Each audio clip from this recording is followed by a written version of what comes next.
There's a saying that herding sheep is easy, but herding cats is impossible. Sheep travel in a group. They instinctively follow the same direction. Cats don't. If you have 9 cats, you don't have one direction. You've got 9 opinions about where to go. Now, here's the uncomfortable part. Creative editors are much closer to cats than sheep.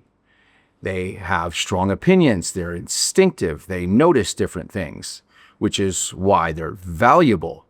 But if you put 9 creative editors into a workflow with no clear standards, no shared structure, and no agreed upon direction, you don't get scale. You get 9 creative directions, and that's not a talent problem, that's a systems problem.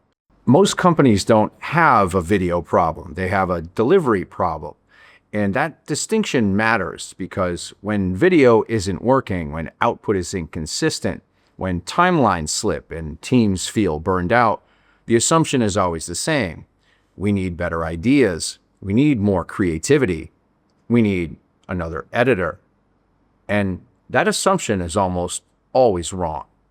I've spent over 20 years inside professional production environments, and I've watched this mistake repeat itself again and again. Video doesn't break because people lack talent. It breaks because video is treated as a creative task, when at scale, it's actually an operational system. Here's what that looks like. A marketing team invests in video. They hire the right editors, buy the right tools, they believe in the content, and yet output feels slower than it should. Requests pile up, revisions multiply, every asset feels harder than it should. So leadership makes a reasonable decision. Let's hire another editor. And for a while, things improve. Throughput increases, pressure drops, deadlines feel manageable again. But then the same problems return, and only now they're louder. Adding people increases capacity, but it also increases coordination cost, more handoffs, more interpretations of on brand, more subjective ideas, more meetings explaining the same decisions over and over again. What you gain in speed, you lose in reliability. And reliability, not creativity, is what video teams struggle with at scale. Here's a truth most teams don't want to hear. If your video output only works when specific people are available, you don't have a scalable system. You have a fragile one. At small volume, creativity carries you. At scale, creativity collapses under its own weight, because once video touches demand gen, sales, leadership, paid media, external partners, it stops being art and it becomes infrastructure. And infrastructure has its own rules.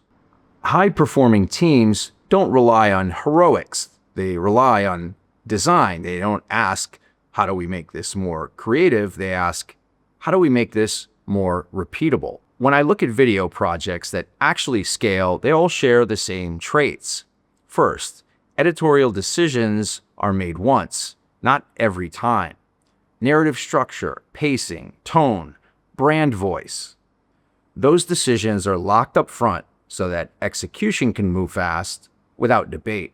Second, speed comes from constraints, not freedom. Clear scopes, defined delivery lanes, capped revisions. Unlimited flexibility feels generous, when in reality it creates paralysis.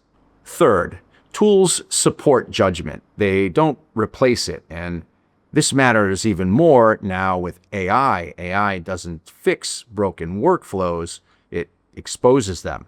If your standards are weak, AI creates inconsistencies at scale. If your standards are strong, it removes friction and increases throughput. Same tools, very different outcomes. So when a team says, we just want to move faster, what I hear is, our system can't support our ambition. And that's not a creative failure, it's an operational one. The strongest marketing teams don't chase volume, they design for predictability. They treat post-production like infrastructure, governed, reliable, repeatable. because once reliability exists, volume follows naturally. Here's the real takeaway. Video doesn't scale through effort, it scales through design. And a good system may not turn your 9 cats into a herd of sheep, but it may just have them all chasing the same mouse. If this resonates, it probably means your team already believes in video. You don't need convincing. You just need a delivery model that can keep up with reality. There's a link below for my free PDF, How Marketing Teams Scale Video Without Hiring More Editors. I'll see you in the next one.